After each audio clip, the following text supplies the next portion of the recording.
Aujourd'hui, jeudi 3 décembre, croire à la magie d'ouvrir les yeux. 1, 2, 3 soleils, bienvenue au calendrier de l'Avent. 1, 2, 3 soleils, c'est jeudi 3 décembre, bienvenue à l'hymne poésie de l'étincelle. Croire à la magie d'ouvrir les yeux.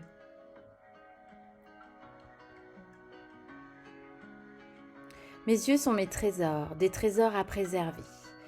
Les yeux ont 3 pouvoirs audacieux et magiques.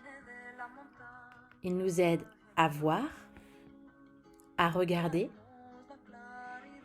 et la capacité d'ouvrir les yeux sur le monde qui m'entoure et qui est à l'intérieur de moi.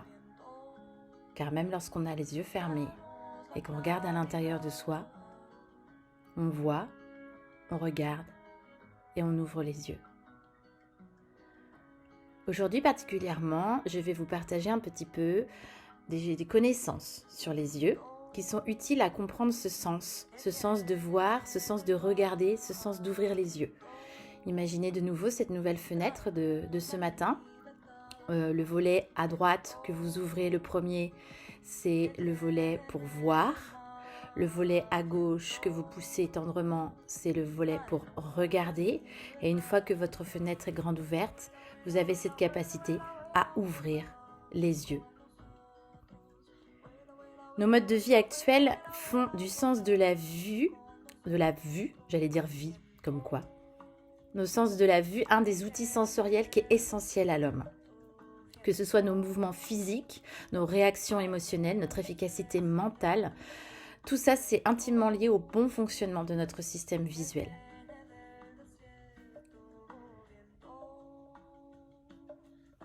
Alors, quelques connaissances à partager sur les yeux. Je vais vous en partager, il me semble, 6. C'est ça. Première capacité, les yeux, pour voir, me permettent d'appréhender le monde qui m'entoure. Et je dis bien appréhender. Nos yeux, véritables extensions du cerveau, ont un mécanisme qui implique des fonctions cérébrales supérieures. Et ces fonctions nous donnent la capacité d'interpréter, de comprendre, d'assimiler et de relier à notre mémoire existante des informations qui ont été reçues par les yeux. C'est-à-dire qu'on voit quelque chose et immédiatement il y a un stimuli sensoriel à notre cerveau qui appuie en gros, tiens, c'est tel souvenir, telle chose, et ça nous permet d'interpréter, de comprendre, d'assimiler et de relier. Notre vision est totalement subjective parce qu'elle est évidemment liée à nos connaissances, nos valeurs, nos émotions, et ça nous fait irrémédiablement interpréter à notre manière les informations du monde qui nous entoure. Qu'est-ce qu'on voit, qu'est-ce qu'on regarde. Par exemple, si toutes les femmes de notre cercle regardent la même scène ou le même objet, vous nous imaginez toutes en cercle, je mets un objet au milieu de nous ou je mets en scène quelque chose, on aura toute une interprétation différente. Si on fait passer le bâton de parole, on en aura toute une différente parce que ça aura fait appel à des souvenirs de chacune et des stimuli qui sont propres à notre âme. Sachez qu'on voit fort mal ce que nous ne connaissons pas. On ne voit carrément pas ou on voit mal ce qu'on ne connaît pas. Et j'aime assez à raconter cette anecdote de ma vie d'avant dans le monde de l'histoire. Lorsque l'explorateur Jacques Cartier arrive au Québec avec les premières caravelles, en fait, les Amérindiens, et ça, c'est pas un truc qu'on raconte ou une légende urbaine, ça a été fait avec les scientifiques qui ne comprenaient pas pourquoi ça se passait comme ça. En fait, c'est que les Amérindiens avaient l'habitude d'avoir un champ de vision bas parce qu'ils voyaient les gens arriver en pirogue. C'était leur moyen de transport, la pirogue, et pas du tout la caravelle qui était à double étage, qui était un bateau immense. Et en fait, les Amérindiens ont passé un temps fou à monter au 2e étage de la caravelle. Et donc ont agrandi leur champ de vision et ils ont dû monter un paquet de fois en gros pour comprendre que ce champ de vision était totalement réducteur par rapport à l'ouverture d'angle qu'ils avaient et donc du coup ça a totalement changé leur moyen de voir le monde. Donc cette anecdote qui est assez drôle est totalement explicite. Sachez que, ça c'est la petite anecdote que j'aime aussi à dire pour vous rendre compte, c'est que 85% des informations sensorielles viennent de la vue. 85%. Donc, et les 10% c'est l'ouïe. Et les 5% restants, c'est le goût, toucher, odorat. Donc, je ne sais pas si vous vous rendez compte. Ça change évidemment en fonction de notre âge. Un bébé, par exemple, au début de sa vie, n'a pas du tout les mêmes informations sensorielles. Il passe beaucoup par la bouche, mais ça, c'est notre évolution normale. 85% des informations sensorielles viennent de la vue. Donc, imaginez juste, et je fais la petite pichenette exprès, mais tout ce temps passé sur nos écrans de téléphone, la nuque en plus cassée, donc qui abîme le cou, tout ce à quoi en fait on passe à côté du monde qui nous entoure. Si on focalise notre vue sur notre téléphone, 85% des informations sensorielles viennent de la vue. Deuxième point des yeux, deuxième connaissance que j'aime à vous faire partager, c'est que les yeux rythment mon horloge biologique interne grâce à ce que l'on appelle la voie photique. Qu'est-ce que c'est la voie photique? C'est que ça part de certaines cellules de votre rétine et la membrane qui tapisse le fond de notre œil pour aboutir au centre du cerveau qui est à peu près au niveau de l'hypothalamus. Et en fait, cette voie photique, par cette voie photique, la lumière, il joue un rôle important de synchroniseur. Et c'est le chef d'orchestre en fait de nos rythmes biologiques pendant 24 heures. C'est par cette voie que va se réguler le sommeil. C'est grâce à la sécrétion de mélatonine, n'importe quoi. Les variations journalières de la température corporelle. En effet, votre corps change de température toute la journée et focus est lié à cette lumière reçue et à cette voie photique. Et puis toutes les autres sécrétions d'ailleurs hormonales, indispensables à notre vie. Donc, cette carence en lumière, ça entraîne une perturbation hormonale importante. Irritabilité, troubles du sommeil, modification du sommeil, et puis la fameuse dépression saisonnière. Essayez de profiter par jour, moi je le dis toujours en accompagnement naturopathique, c'est que profitez par jour de la lumière du soleil, au moins 1 à 2 heures par jour. Même si vous êtes coincé dans un bureau, regardez de plus en plus par la fenêtre et prenez votre dose de lumière du jour, du soleil, ou offrez-vous à Noël une lampe de luminothérapie qui est juste un outil extraordinaire, ou un simulateur d'aube. Alors je sais, le mot est pas beau, mais un simulateur d'aube, c'est un réveil qui le matin s'allume progressivement et qui est calé sur la lumière du soleil. Et vous vous réveillez, c'est extraordinairement magique. C'est-à-dire que vous avez presque même... Si vous avez l'habitude de dormir dans le noir, évidemment. Moi, je dors sans volet avec la lumière du jour. Donc, évidemment... l'été, j'en ai pas besoin. Mais l'hiver, je laisse ce réveil. Et en fait, ça vous réveille avec la lumière qui monte progressivement pendant 1 heure dans votre dernière phase de sommeil. Et pour des gens insomniaques comme moi, c'est juste formidable. Et la lampe de luminothérapie, alors n'en parlons pas, c'est véritablement une merveille. Là, je peux faire un petit clin d'œil à nos amis scandinaves et notre Hygge. Réfléchissez bien, je vous ai un peu partagé si vous faites aussi votre petite quête sur ces pays scandinaves. Donc ils ont peu de lumière de jour par jour en plein hiver, je crois que c'est 5 heures. Et donc évidemment ils ont vite compris l'impact de la lumière et de cette voie photique indispensable à leur vie. Et la lumière est donc fondamentale et ils en mettent absolument de partout. Vous avez énormément de lumière indirecte, beaucoup de bougies qui est une lumière naturelle, donc c'est pas du tout le même impact non plus en termes physiologiques et émotionnels sur notre être. Et donc ces pays du Nord, ayant compris ça, ont énormément développé l'impact de la lumière dans leur vie. La troisième connaissance sur les yeux, et donc la vue pour voir, c'est que les yeux assurent l'équilibre de ma posture. Donc ça, souvent, quand je fais le petit clin d'œil également, quand on perd l'équilibre, quand on a le vertige ou quand on a le mal de mer, les yeux sont fondamentaux. On n'a pas assez tendance à le dire. Quand on a mal au cœur, regarde au loin, fixe un point. Quand on a le vertige, pareil, fixe un point. Pourquoi ce déséquilibre se crée à ce moment-là dans ma posture? Parce que les yeux ont un réel impact sur ça. Nous, à l'étincelle, on adore, moi j'adore particulièrement certains ateliers où je vous fais délibérément avoir le mal de terre quand on est longtemps sur la mer et qu'on revient sur terre, on a un mal de terre. Et oui, et cette sensation est extraordinaire à vivre. Je l'ai vécu plusieurs fois et c'est extraordinaire parce que ça vous fait comprendre l'impact de l'enracinement et de votre équilibre sur la terre. Et donc, dans certains ateliers de l'étincelle, dans mes retraites, je vous fais perdre l'équilibre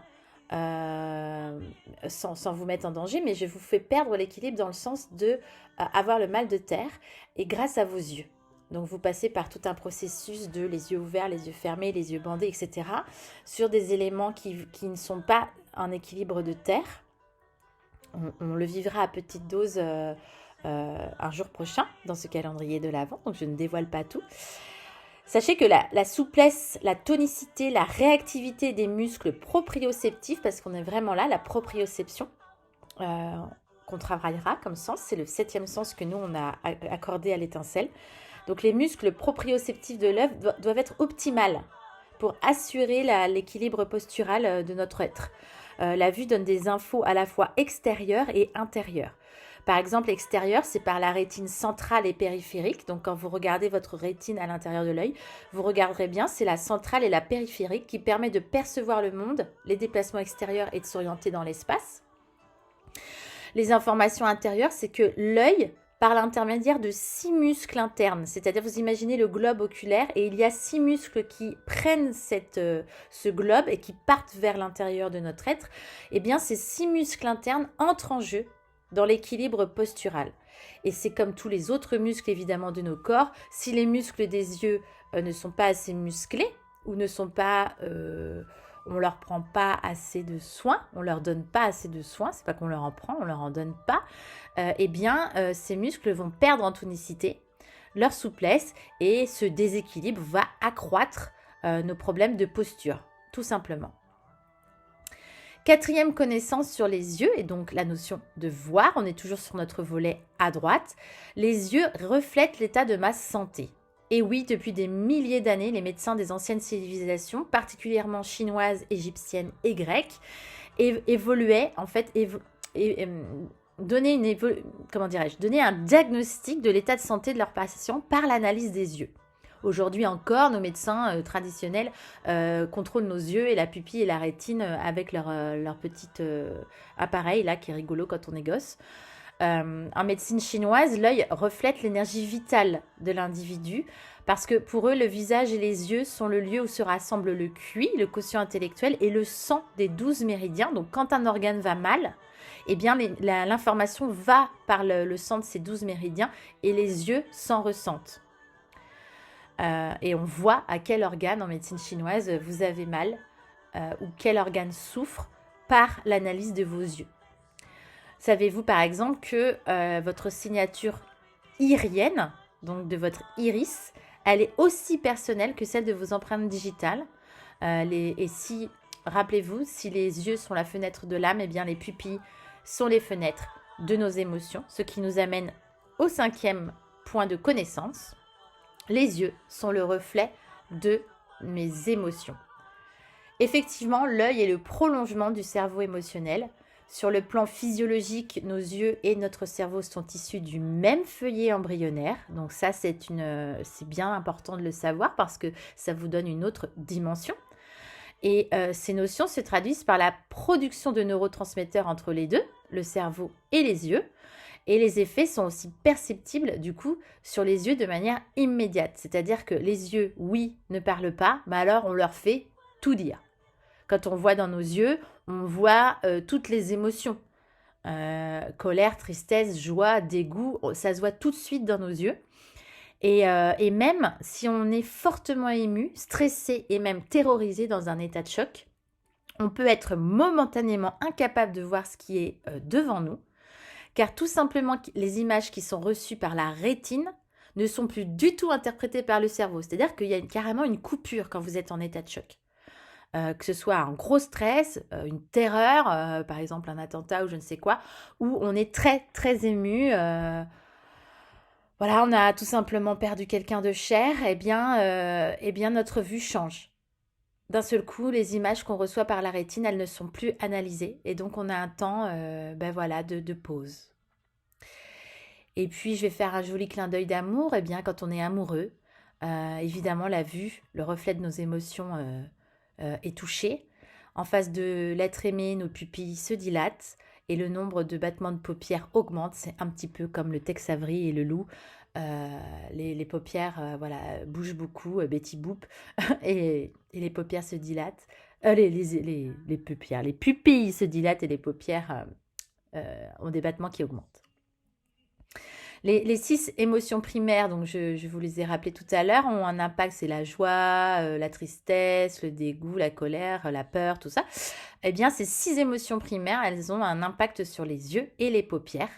Je vais vous donner l'exemple que de la joie. Si le reste vous intéresse, les autres émotions, je pourrais vous le partager, mais moi, je vais aujourd'hui miser sur la joie. Eh bien, quand on est dans une profonde joie, nos yeux sont joie aussi, et les yeux sont entourés par les rides de la patte d'oie qui sont à l'angle externe. Donc, plus on vieillit, plus ces marques de bonheur, on les voit. Et les pupilles sont dilatées et les yeux, souvent on dit tes yeux pétillent, mais en fait ça se voit, il y a une lumière différente qui arrive de la part de notre cerveau dans nos pupilles et nos yeux en sont pétillants et j'ai envie de dire étincelants. 6e et dernière connaissance des yeux que je souhaitais vous partager, c'est que nos yeux ont ce pouvoir magique, mais clairement magique et guérisseur, de désactiver des émotions négatives. Et ça, c'est le pari fou de la médecine holistique que je dirais EMDR. Si vous ne connaissez pas, c'est une désensibilisation et reprogrammation par le mouvement oculaire qui sont de plus en plus utilisés et ça me met en joie parce que c'est une véritable médecine magique. Est-ce que bouger les yeux, c'est vraiment, comment dirais-je, un chemin de guérison pour des traumatismes? Eh bien, la réponse est oui. Cette technique s'applique à des grands chocs émotionnels, par contre, des grands bouleversements. Le MDR dissocie les émotions négatives et les souvenirs. Et c'est en ça la clé de guérison. Le MDR ose en postulat que l'esprit possède, comme le corps, la capacité de s'auto-guérir. Ça, c'est une croyance et une valeur éthique de l'étincelle. Je ne suis qu'une accompagnatrice. Vous avez toutes les clés et je ne fais que transmettre, peut-être que vous avez oublié, mais pour moi, mon rôle est de vous transmettre les clés de guérison que vous avez toutes et tous à l'intérieur de vous. Et le MDR a ce postulat-là, que l'esprit et le corps est capable de guérir seul. Parfois, les émotions qui sont liées à un traumatisme, en fait, elles restent stockées dans le cerveau. Même si on ne veut pas les voir, on ne veut pas y aller, elles sont quand même stockées. C'est comme votre disque dur interne, je vous le rappelle dans les stages, mais c'est vrai, le cerveau stocke. Donc même si on ne s'en débarrasse pas, c'est quand même stocké. C'est comme si vous gardez des vieux vêtements dans une penderie que vous n'avez plus besoin. Les émotions liées à un traumatisme restent bloquées dans le cerveau. Et c'est surtout qu'au moindre signe, au moindre rappel de ce traumatisme et qui passe par les sens, d'où l'importance des sens, mais ça passe par le bruit, une odeur, un son, une image, et bien avec le MDR, le mouvement oculaire va nettoyer l'information traumatique. C'est comme un nettoyage du disque dur. Clairement, c'est une information scientifique, c'est-à-dire que c'est pas du tout du blabla et du charlatan et de la magie avec de la sauge. Là, c'est clairement mécanique. Le corps est mécanique. Le mouvement oculaire qu'on va faire pendant le MDR nettoie l'information traumatique émotionnelle et ça réactive finalement le système naturel de guérison du cerveau qui est extrêmement fort et dont les scientifiques ne connaissent qu'une infime partie. On parle de 15% de connaissance du cerveau. Et en fait, ce nettoyage de l'information traumatique va permettre au cerveau de terminer son travail. C'est-à-dire que oui, tu as vécu un événement traumatique, oui, tu as des émotions, mais là, on va le nettoyer pour enlever ces émotions. Tu auras toujours vécu ce traumatisme, mais tu n'en auras plus les émotions. Et donc, du coup, évidemment, tu vivras beaucoup mieux. Le traumatisme est alors nettoyé et nettoie surtout sa charge émotionnelle.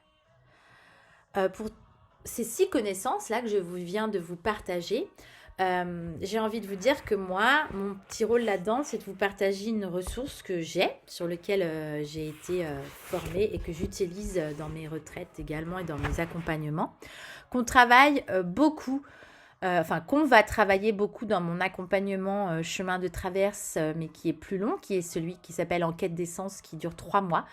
Puisque pendant ces 3 mois, on rentre beaucoup plus en profondeur de ce à quoi vous viviez un petit peu par petites touches par jour.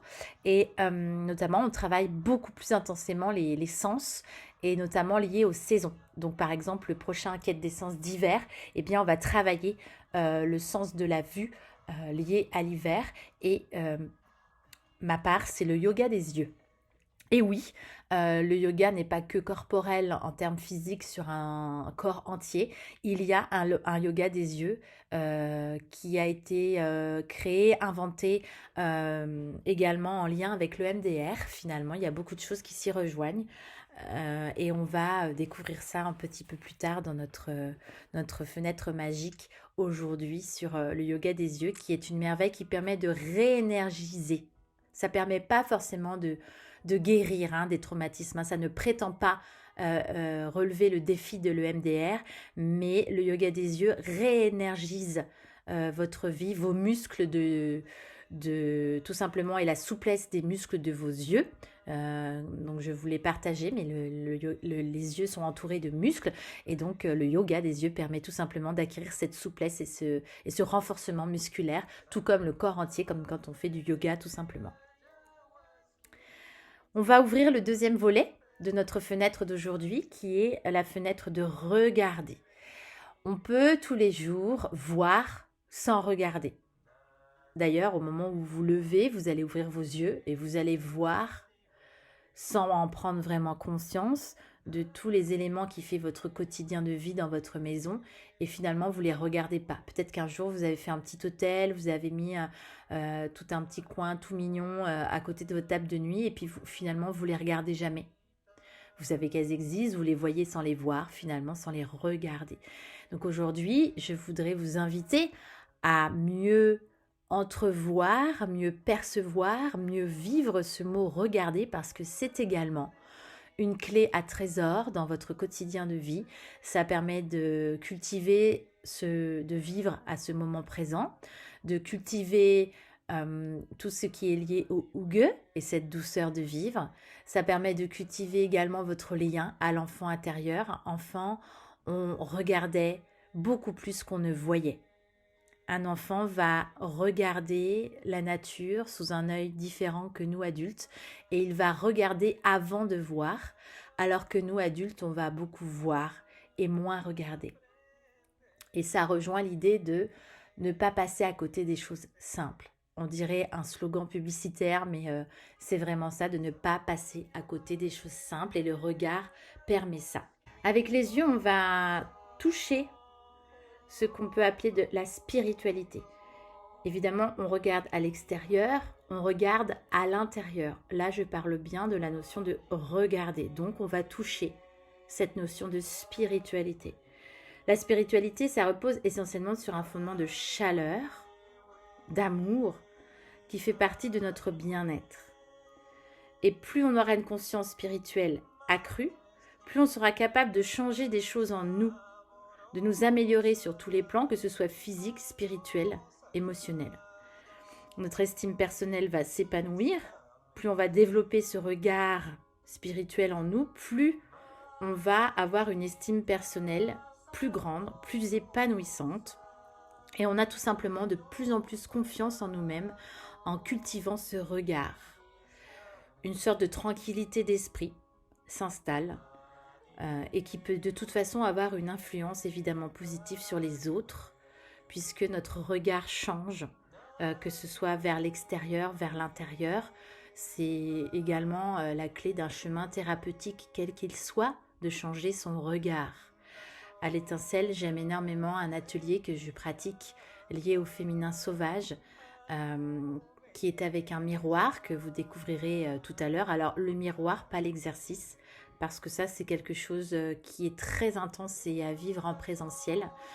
Mais j'utilise, vous êtes vous en équilibre et statique, je ne vous divulgue pas tout parce que peut-être qu'un jour vous viendrez vivre une retraite, mais grâce à un très grand miroir, je vous fais vivre une expérience assez bouleversante où je vous pousse à changer de regard, que ce soit à l'extérieur et à l'intérieur.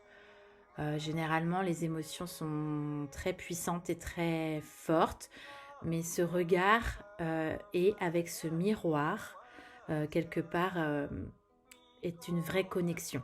Et c'est une connexion à cet être spirituel que vous êtes, peu importe le chemin que vous avez pris sur cette quête de spiritualité.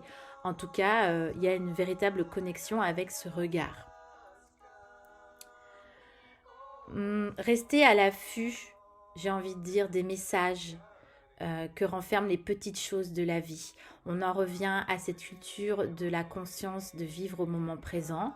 Évidemment, mon Huguen n'est pas très loin, mais cultiver, j'aime beaucoup ce mot, hein, vous l'aurez compris, cultiver, infuser ces petites choses de la vie qui nous aident à grandir en tant qu'être spirituel, peu importe ce qui se passe ailleurs dans le monde. La pleine conscience de ces moments simples rendent plus précieux et plus riche de sens ce que l'on vit.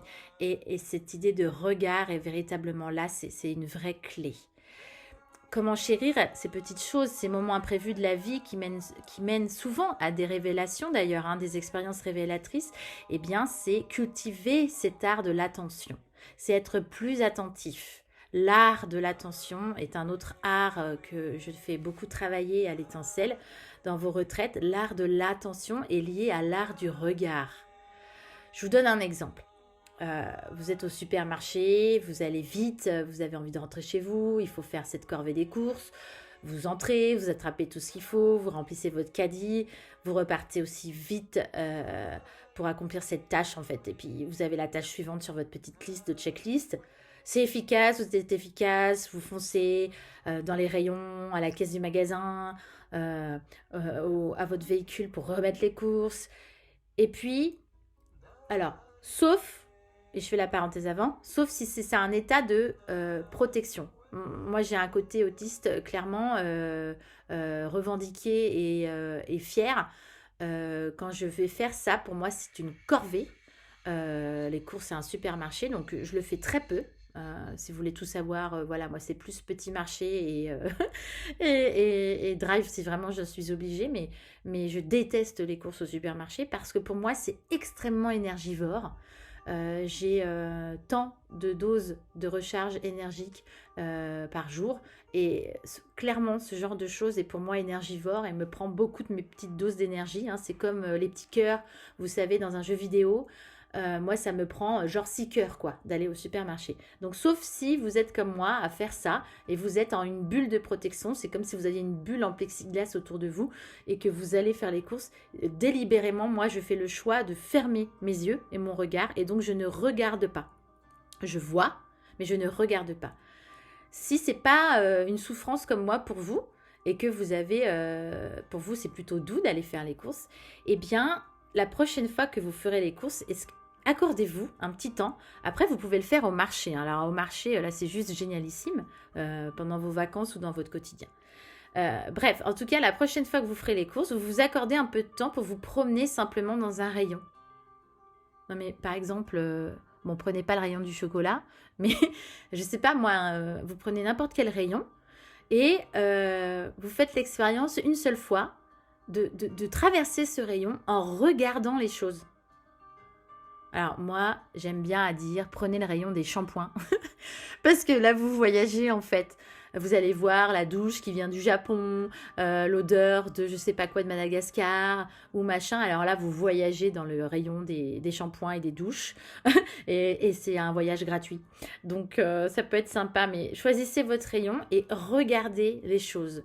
Remarquez les gens que vous croisez dans le rayon. Alors des fois, ça fait peur. Parce qu'en fait, d'un seul coup, vous êtes dans un miroir et vous voyez les gens exactement comme vous au début de l'histoire, qui se pressent, qui font vite, efficaces, et vous les voyez dans un état où ils ne sont pas vraiment eux en fait. Donc vous regardez ces gens, vous regardez s'il y a des nouveautés dans ce rayon, ou peut-être comment ça s'appelle, un truc qui se vend et que vous n'avez jamais vu. je sais que lorsqu'on fait ça, c'est un truc de fou. Vous irrémédiablement, hein, je vous assure, vous allez parler à quelqu'un. C'est un truc de fou. Parce qu'il y a forcément, et c'est souvent le cas, c'est soit un enfant, soit une personne âgée. Parce que la personne âgée va prendre le temps de regarder. Parce qu'elle ne va pas du tout faire ses courses comme nous on les fait. Et un enfant, c'est pareil. L'enfant, il va voir l'ours qui est sur la boîte du Nesquik. La mamie, elle va voir toutes les fleurs qu'il va y avoir sur une boîte de tisane. Et elle va choisir celle-là parce qu'elle trouve que les petites fleurs, elles vont être trop jolies dans sa cuisine. Et irrémédiablement, quand vous faites cette expérience du rayon du supermarché, vous allez parler à quelqu'un. Et je ne parle pas que parler à quelqu'un avec des mots. Vous allez parler avec vos yeux. Vous allez croiser un regard d'une personne qui vient de faire exactement la même chose que vous. Et là, vous allez vivre un moment, j'ai envie de dire un moment sourire. Un moment où, d'un seul coup, vous êtes dehors, sur ce parking de course, et vous venez de vivre 15 minutes ou une demi-heure ou une heure de course qui est énergivore et qui n'est pas chouette.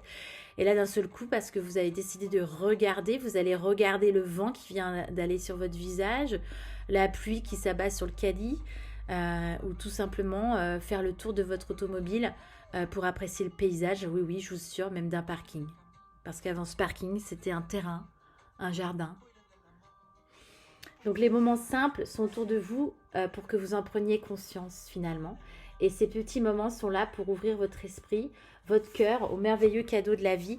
Et c'est grâce à une chose, le don de regarder. Ensuite, on va, une fois qu'on a ouvert notre volet à droite pour voir, notre volet à gauche pour regarder, eh bien, on ouvre les yeux et on voit l'invisible. Et ça, c'est la magie du sens de la vue, c'est qu'on voit l'invisible.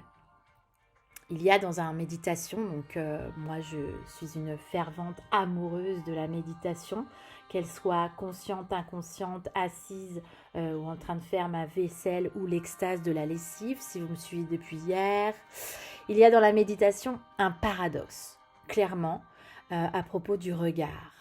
Certes, on s'entraîne à méditer les yeux fermés, mais c'est finalement pour mieux les ouvrir sur le monde dans lequel on vit et pour mieux les ouvrir à l'intérieur de nous alors qu'on médite les yeux fermés. Vivre en pleine conscience, c'est prendre le temps de contempler. Ah, la contemplation, contempler. Mais qu'il est beau ce mot, contempler. C'est regarder sans intentionnalité. Contempler, c'est regarder et ouvrir les yeux sur une chose que l'on regarde, mais on ne regarde plus pour utiliser, pour contrôler, maîtriser. On regarde pour se rendre présent, pour voir ce qu'on ne voit jamais avec notre regard habituel, utilitaire, je dirais, et pressé. Et souvent, on découvre quelque chose qu'on ne regarde jamais. Les objets du quotidien, par exemple, ceux qu'on croise tous les jours et qu'on oublie parce qu'à force, on ne les voit plus. Mais regardez votre cafetière, votre théière, regardez toutes ces plantes que vous avez à la maison. Je suis sûre que vous avez une plante et vous la regardez peut-être jamais. Elle est là, elle est visuelle, elle vous fait du bien, il y a la nature qui est présente. Mais regardez-la, cette plante, elle vit. Les objets ordinaires ne sont pas ordinaires. Alors, on n'est pas dans Alice au Pays des Merveilles ni Mary Poppins, ou Toy Story où les jouets vivent quand on n'est plus là. Mais j'ai envie quand même de vous souligner que les objets ordinaires ne sont pas ordinaires, ils sont merveilleux. Ils sont magiques. Et c'est quand on ne les a plus, généralement, qu'on s'aperçoit de leur magie. J'ai envie de vous dire l'eau, d'ouvrir votre robinet et l'eau qui coule. Partez un week-end sans eau. Partez un week-end sauvage sans eau. Et vous comprendrez la magie d'ouvrir le robinet et l'eau qui coule. Un verre, le contenant pour y glisser n'importe quel breuvage. Un mur sur lequel vous pouvez afficher photo, un cadre à photo, un beau tableau.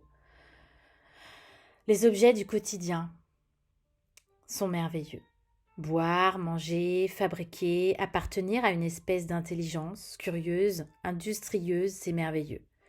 Ouvrir les yeux sur toutes les richesses insondables et inestimables que nous côtoyons sans les voir tous les jours, c'est merveilleux. Chaque objet, c'est mal au trésor. C'est un lieu de tous les possibles. Si on les regarde en pleine conscience, si on ouvre les yeux sur ça. Pas besoin d'avoir un jardin avec 1000 fleurs. Tout ce que vous regardez peut être un jardin au trésor. Ça nous a été donné. C'est un sens qui nous a été donné. L'être humain a des yeux. Ça nous a été donné. Ce sens, celui-là, on ne l'a pas acheté, on nous l'a donné.